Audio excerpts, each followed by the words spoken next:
इस लेक्चर में हम बात करेंगे मास्किंग के ऊपर। मास्क बेसिकली होता क्या है कि आप अपनी वीडियो में से कोई भी स्पेसिफिक शेप या किसी भी डिज़ायर्ड एरिया को सिलेक्ट कर सकते हैं। शेप से मेरा मतलब है आप किसी को स्क्वायर एरिया को सिलेक्ट कर सकते हैं, आप किसी को राउंड में कर सकते हैं, या फिर अपनी मर्जी की कोई भी शेप बना के उसको सिलेक्ट कर सकते हैं। और ये हम करते क्यों हैं? ये बड़े एडवांस लेवल पे भी यूज़ होता है। पास जगह आपका पूरा VFX पोर्शन में सब कुछ आप इसको मास्क करके यूज़ करना होता है, और बाज़ जगह आपको जस्ट स्पेसिफिक एरिया को सिलेक्ट करके उस पर मज़ीद काम करना होता है, उस पर मज़ीद इफेक्ट डालने होते हैं, तो आप उसको मास्क के थ्रू सिलेक्ट कर सकते हैं। जैसे हमने पहले बात की थी कि आप प्रैक्टिस करते जाएंगे, चीज़ें नई नई एक्सप्लोर होती जाएंगी, नई नई पॉसिबिलिटीज़ आपके पास खुलती जाएंगी, तो आपके लिए एडिटिंग बहुत इंटरेस्टिंग होती जाएगी। लेकिन इसके साथ साथ मैं आपको ये भी बता दूं कि इंटरेस्टिंग तो हो ही जाएगी, लेकिन थोड़ी सी कॉम्प्लिकेटेड भी हो जाएगी। तो आप लोग इसकी प्रैक्टिस जितना कर सकते हैं उसको करें, और हम फर्दर मास्क को एक्सप्लोर करते हैं। जी, मैं इस वक्त अपनी टाइमलाइन पर हूँ इस वक्त, और मेरे पास ये क्लिप है जिसमें एक लेडी वॉक कर रही है।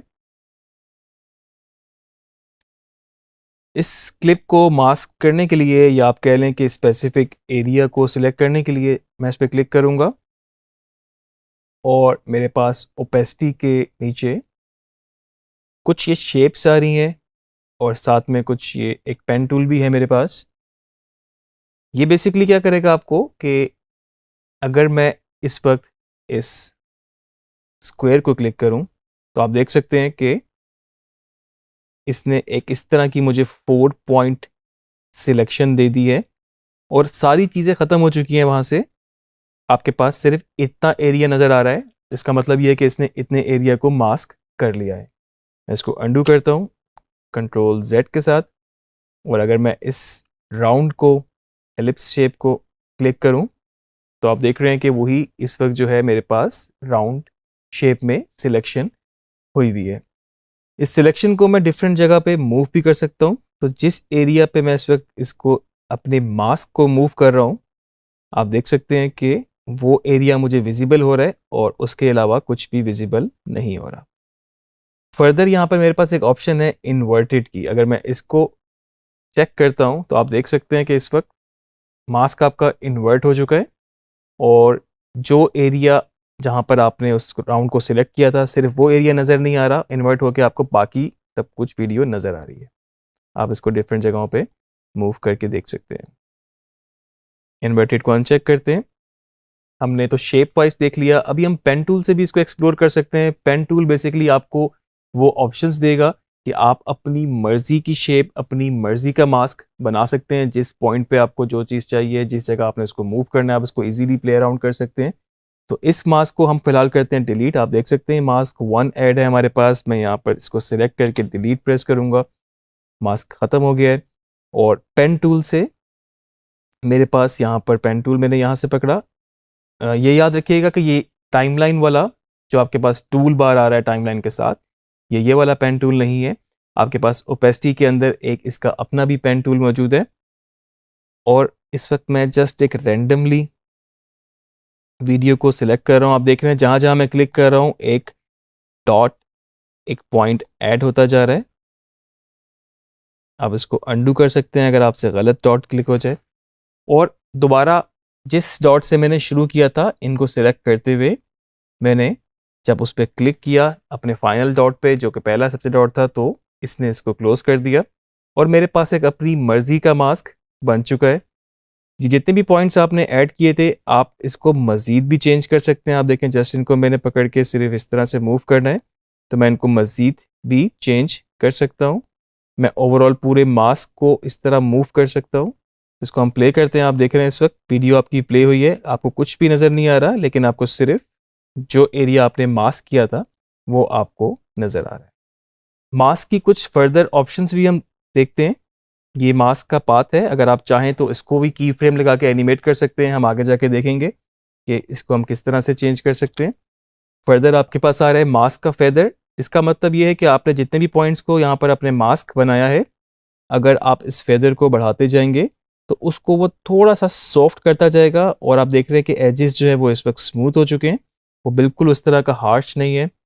इसको मैं अगर प्ले करता हूँ अभी, तो आप देख रहे हैं कि फेदर के साथ साथ वो एजेस को बिल्कुल सॉफ्ट और स्मूथ करता गया है। फेदर अपनी मर्जी का मैं सिलेक्ट कर सकता हूँ, मैं कम इसकी सॉफ्टनेस कम कर सकता हूँ, ज़्यादा कर सकता हूँ।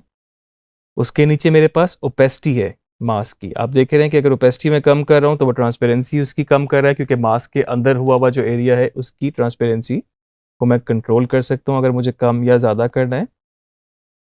इसके बाद मेरे पास है मास्क एक्सपेंशन।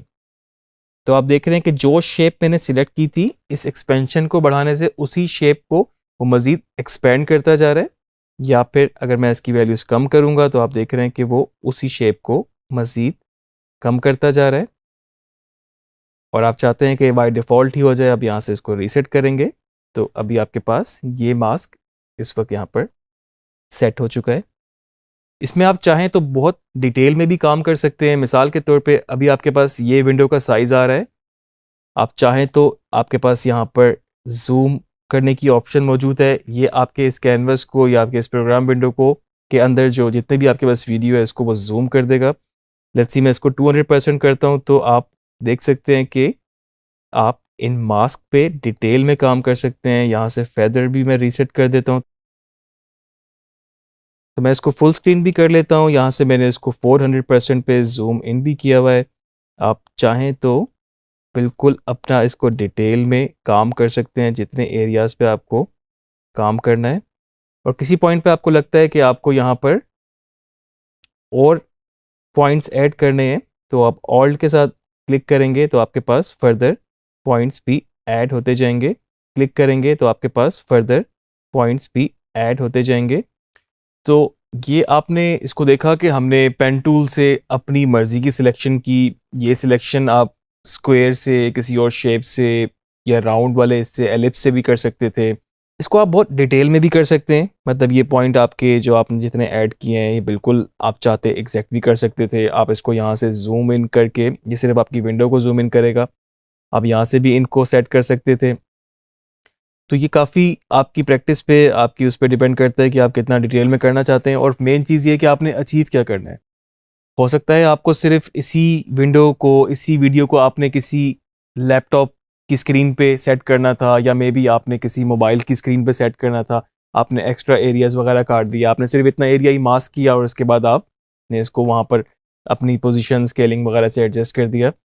जिस तरह के अभी ये मैंने मास्क किया, आप देख सकते हैं कि आपके पास एजिस बिल्कुल ट्रांसपेरेंट हो गई है। इसको मैं अगर जस्ट इस क्लिप के ऊपर रखता हूँ, आप देख सकते हैं कि इस वक्त मेरे पास सिर्फ वही एरिया आ रहा है जो मैंने मास्क किया था। मैं यहाँ से अपनी मर्ज़ी की इसकी पोजीशनिंग कर सकता हूँ। मैं चाहता तो मेरा मास्क और डिटेल्ड हो सकता था, मतलब मैंने यहाँ पर जो एरियाज़ हैं मैंने उसके हिसाब से उसको मास्क बनाया होता। इन पॉइंट्स को आप देख रहे हैं जो हमने पहले लगाए थे, हम फर्दर आगे भी चेंज कर सकते हैं। तो आप इस वक्त देख रहे हैं इसको मैंने एडजस्ट किया इस एरिया में जहाँ पर आपके पास एम्प्टी स्पेस थी, नीचे वाली लेयर और ऊपर वाली लेयर जो कि मास्क हुई भी है। अगर इस वक्त मैं इसकी मास्किंग जस्ट क्विकली डिलीट करता हूँ आपको दिखाने के लिए कि ये किस तरह का होता, तो आपके पास एक्चुअल फुटेज इस तरह आ रहा होता। और अगर मैं इसकी पोजीशन को भी इस वक्त रीसेट करता तो टोटली वो उसके ऊपर ओवरलैप हो जाती। तो हमने दो चीज़ें की हुई, हमने इसकी पोजीशन भी सेट की हुई और हमने इसमें जो मास्क ऐड किया, अब आप देख सकते हैं कि उसने उसके एजेस को और हमारी सिलेक्ट किया हुआ जितना एरिया हमें सिलेक्ट करना था, हमने अपनी मर्ज़ी से उसको मास्क करके सिलेक्ट कर लिया और बाकी एरिया उस वीडियो में से जो उस वीडियो के अंदर मौजूद था वो चला गया। तो ये तो हमने देखी पेन टूल से। और नॉर्मली आप अपने जो डिज़ायर्ड आउटपुट होती है उसी हिसाब से आप अपने टूल का सिलेक्शन करते हैं कि आपको कहाँ से ओपेसिटी के नीचे जो आपके पास ऑप्शंस हैं वहाँ से आपको करना है। मैं इस सेम वीडियो को आपके पास दोबारा मास्क करता हूँ और मैं इस मास्क को डिलीट कर देता हूँ। पोजीशन को भी मैंने रीसेट कर दिया और अभी हम देखते हैं कि अगर मैं इसको इस शेप से ही करता तो मेरे पास ये ऑप्शन है। शिफ्ट प्रेस करूँगा तो इस वक्त मैं इसको स्ट्रेट, आप देख सकते हैं इस वक्त मैंने शिफ्ट प्रेस किया हुआ है तो इसको मैं स्ट्रेट लाइन मेरी इस वक्त यूं नहीं हो रही क्योंकि मैंने शिफ्ट प्रेस किया हुआ है। इधर से भी ये पॉइंट सेलेक्ट किया, साथ में शिफ्ट भी प्रेस रखा, आप देख सकते हैं इतना मैंने उसको इसके साथ अलाइन कर लिया। इस मास्क को हम एनिमेट भी कर सकते हैं और इसके लिए हमें इसके पाथ को एनिमेट करना होगा। आप देख सकते हैं उसी तरीके से जिस तरह हमने अपनी की फ्रेम एनिमेशन ऑन करनी होती है, हमने यहाँ पर भी हमारे पास ये मौजूद है और हमने इसको सिलेक्ट किया, यहाँ से क्लिक किया यहाँ पर और हमारे पास एनिमेशन ऑन हो गई, की फ्रेम हमारे पास ऐड हो गया। अब मेरे पास ये ऑप्शन है कि मैं इस मास्क को कहीं पर भी मूव करूं, तो एक और की फ्रेम ऐड हो गया और अब ये मास्क जो है इस तरीके से आप देख रहे हैं कि एनिमेट हो रहा है और मैं चाहूँ तो इसको दोबारा, की फ्रेम देखें खुद ही ऐड हो गया यहाँ पे। मैं चाहूँ तो इन की फ्रेम्स को थोड़ा सा पास कर लूँ, वो जल्दी जल्दी थोड़ा सा आपको क्विकली नज़र आ जाएगा। ये मास्क आपका देख रहे हैं एनिमेट होकर लेफ़्ट पे गया, अब ये राइट पे गया क्योंकि मैंने इसको राइट पे किया था। अब मैं इसको चाहूँ तो लेफ़्ट पे ले जाऊँ दोबारा और चंद फ्रेम बाद मैं इसको फिर राइट पे ले गया।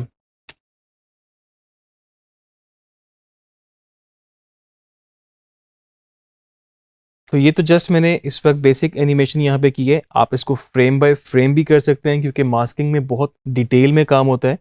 अगर आप स्पेसिफिक एरियाज़ को टारगेट करते हैं, जिस तरह के इसके हाथ अगर हम देखते कि उठे हैं, तो मे बी आपका मास्क इतना डिटेल्ड भी हो सकता था कि वो मास्क जब हाथ उठे हैं उसके साथ साथ फ्रेम बाय फ्रेम आप मास्क को चेंज कर रहे हैं। और अब मेरे पास एक इस क्लिप में से ये सिलेक्ट है और मैं चाहूँ तो इस पर कोई भी ऐसा इफेक्ट लगा लूँ जो मैं यहाँ पर प्रॉक एम्प लगाता हूँ और इधर से जाके मैं इसकी सैचुरेशन 0 कर देता हूँ।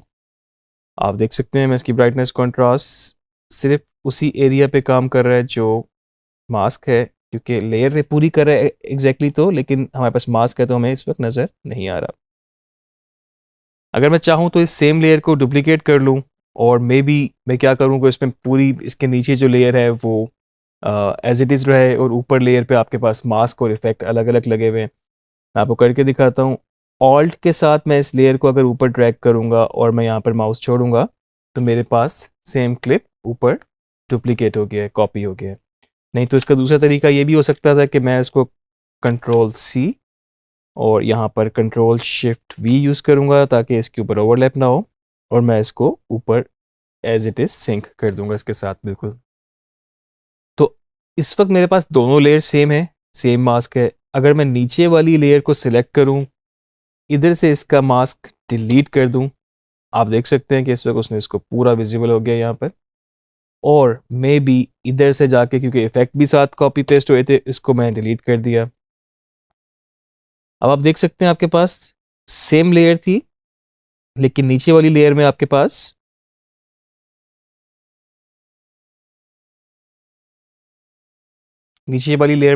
बेसिकली इस पर कुछ भी इफेक्ट नहीं है और ऊपर वाली लेयर में इतना एरिया हमने मास्क किया हुआ है और आप देख रहे हैं कि ये मास्क ट्रेवल कर रहा है, जहां जहां ये मास्क मूव कर रहा है उस पर वही इफेक्ट लगा हुआ है जो कि हमने लगाया था ये वाला। अगर हम इसमें चेंजेस भी करें, आप देख रहे हैं कि साथ साथ इसमें चेंजेस हो रही हैं।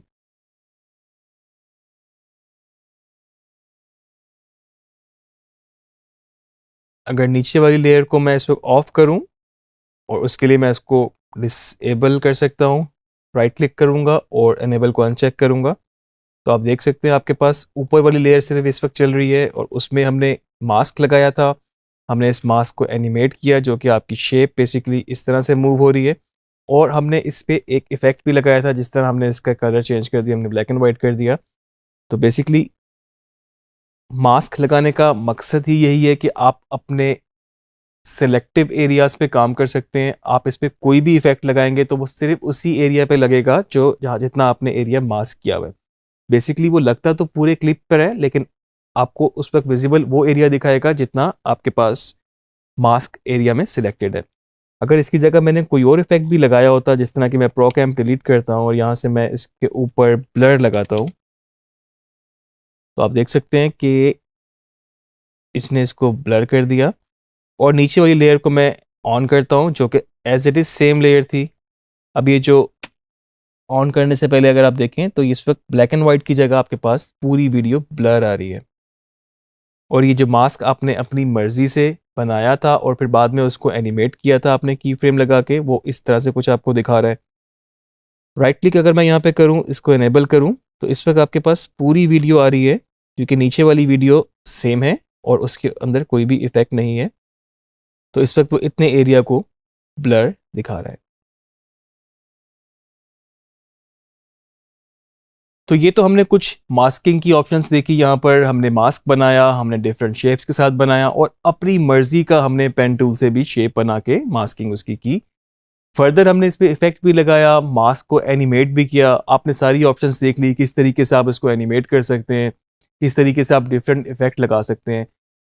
बड़ी कॉमन एग्जांपल है, अक्सर आप देखें कभी न्यूज़ में आप कभी नज़र आए कुछ एरिया आपको ब्लर नज़र आए, मे बी किसी की फेस आप नहीं रिवील करना चाहते, या कोई लोगो कोई चीज़ इस तरह की है जो जिसको आप नहीं विजिबल करना चाहते, मे बी उसको ब्लर किया होता है।